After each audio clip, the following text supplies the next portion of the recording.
Bonjour, voici une présentation des différentes fonctionnalités du site internet des réseaux d'investigateurs en médecine générale. Vous voyez qu'il y a une page d'accès nationale qui mène au site des différents réseaux locaux.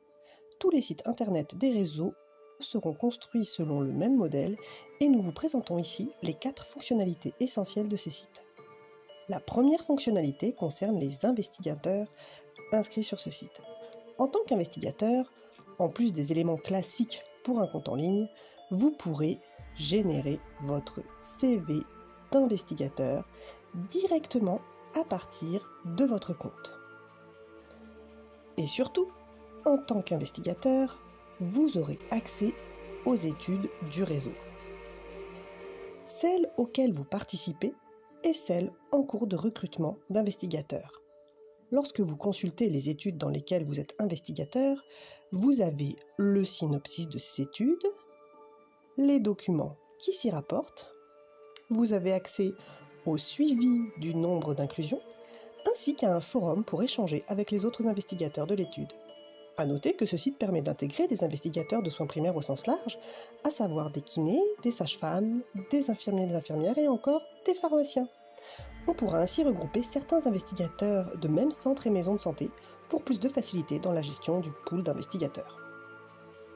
Ensuite, deuxième fonctionnalité essentielle de ce site, il s'agit de la porte d'entrée systématique de tous les investigateurs P4DP, la base de données de santé en soins primaires.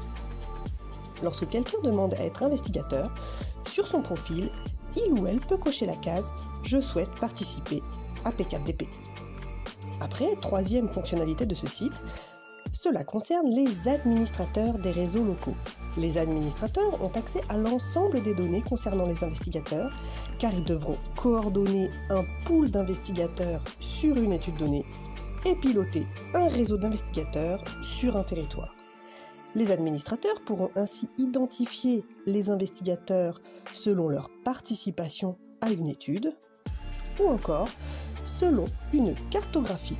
Par exemple, si vous voulez recruter dans un territoire précis, vous pouvez cibler ce territoire, cliquer sur le lieu d'intérêt, puis voir quel investigateur y travaille. Vous pourrez aussi récupérer des données de participation des investigateurs afin de générer des indicateurs qui serviront à faire des retours aux instances du réseau.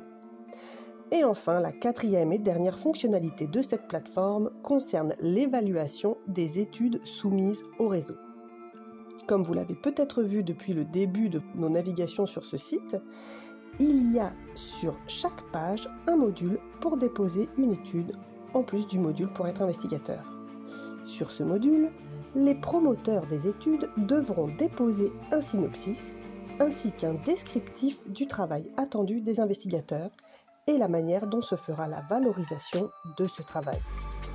Puis la procédure passera par un administrateur désigné pour une région qui enverra le projet à des évaluateurs qui lui feront un retour, puis l'administrateur en fera une synthèse qu'il renverra au promoteur. Voilà, maintenant que vous connaissez les fonctionnalités essentielles de ce site, nous vous laissons l'explorer. À bientôt!